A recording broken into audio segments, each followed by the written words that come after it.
आज जो ये प्रेस कॉन्फ्रेंस है ये इसलिए हो रही है, आप सब जानते हैं कल एक press conference election commission of India ने की जिसमें ऑनरेबल चीफ इलेक्शन कमिश्नर साहब ने elections for J&K UT announce की। उसमें जो डिस्ट्रिक्ट डोडा है उस डिस्ट्रिक्ट डोडा के 3 असेंबली कॉन्स्टिट्यूंसीज़ उनकी इलेक्शंस अनाउंस हो चुकी हैं और वो फर्स्ट फेज़ में होने वाली हैं। पहले मैं आपको डेट शेयर करूंगा जो कि कल उन्होंने बताई। जो इसकी नोटिफिकेशन है वो 20 अगस्त को होगी। जो नॉमिनेशंस हैं उसकी लास्ट डेट 27/8 तक रहेंगे। इसकी स्क्रूटिनी रहेगी 28 अगस्त को और last date for withdrawal of candidature रहेगा 30 अगस्त को। जो हमारा मतदान रहेगा जो कि 10 साल बाद असेंबलीज़ के लिए होने जा रहा है वो 18 सितंबर को होगा और उसके बाद डेट ऑफ काउंटिंग जो है वो 4 अक्टूबर को रहेगी जब तक हमारी तीनों फेजेस की इलेक्शंस कंप्लीट हो जाएंगी और जो रिज़ल्ट्स अनाउंस होंगे वो 4 अक्टूबर को रहेंगे और इलेक्शंस जो हमारी रहेंगी वो 6 अक्टूबर को कंप्लीट हो जाएंगी।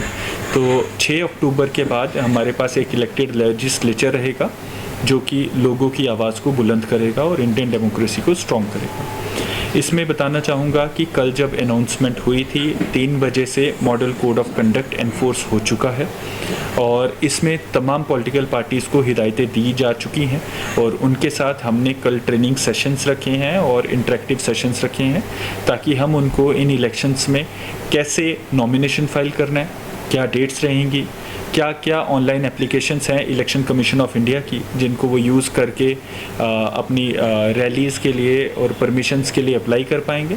इसके अलावा जो कंप्लेंट्स रहेंगी सी विजिल पे कैसे कंप्लेंट्स फाइल करनी है और कैसे डे टू डे मॉनिटरिंग करनी है इलेक्टोरल प्रोसेस की, उस सब के बारे में उनको बताया जाएगा। बताना चाहूँगा कि इस बार हमारे कंपेयर टू लास्ट जो पार्लियामेंट्री इलेक्शंस हुए थे कुछ महीनों पहले, तब हमारे पास 529 पोलिंग स्टेशंस थे।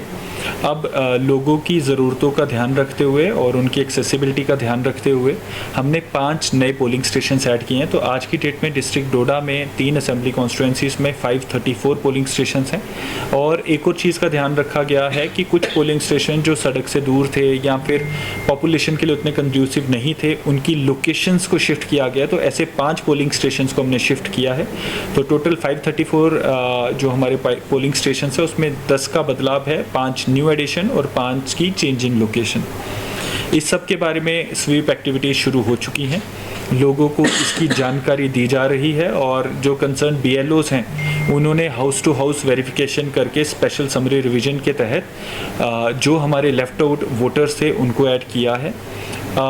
हमारा जो पब्लिकेशन है इलेक्टोरल रोल का वो फाइनल होगा 20 अगस्त को।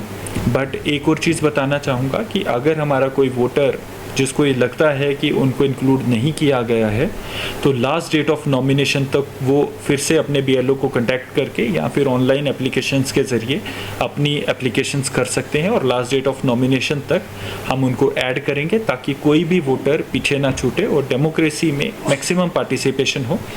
इस बार हमारी कोशिश है कि लास्ट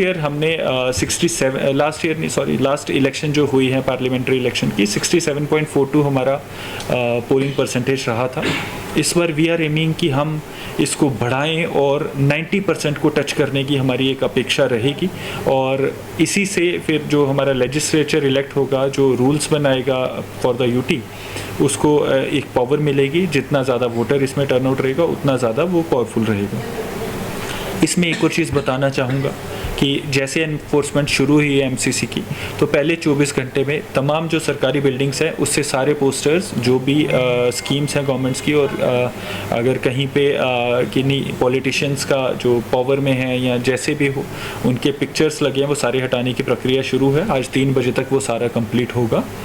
इसके बाद जितने हमारे पब्लिक प्लेसेस हैं वो अगले 24 घंटे में उन सबको क्लीन किया जाएगा और 72 hours from the announcement of elections जो प्राइवेट भी हैं उनको भी वहाँ पर भी ये सारी जो बैनर्स हैं ये सारी चीज़ों को हटा दिया जाएगा।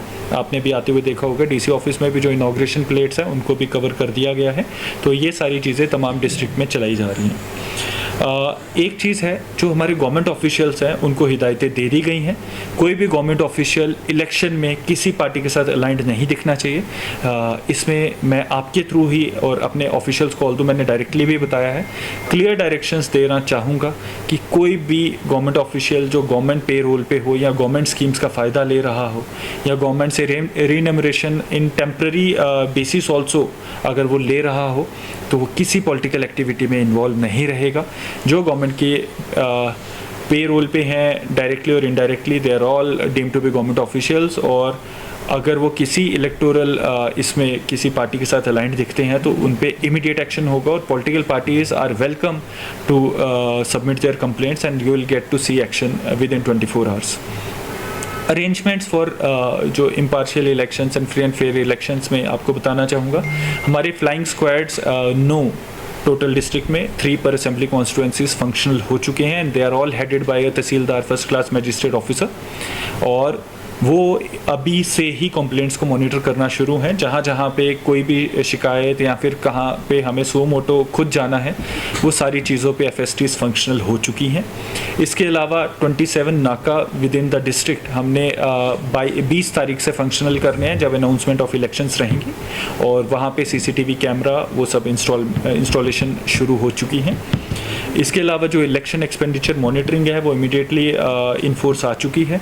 तो अगर कहीं किसी को लगता हो कि कोई भी पॉलिटिकल एक्टिविटी और कोई भी पॉलिटिकल एक्सपेंडिचर हो रहा है, चाहे वो पार्टी कर रही है या प्रोस्पेक्टिव कैंडिडेट कर रहे हैं, तो आप प्लीज़ हमें बताइए। एक्सेसिबिलिटी का इस बार खास ख्याल रखा जा रहा है, लाइक लास्ट इलेक्शंस, तो हमारे जितने 534 पोलिंग स्टेशंस हैं उन सब की एश्योर्ड मिनिमम फैसिलिटीज़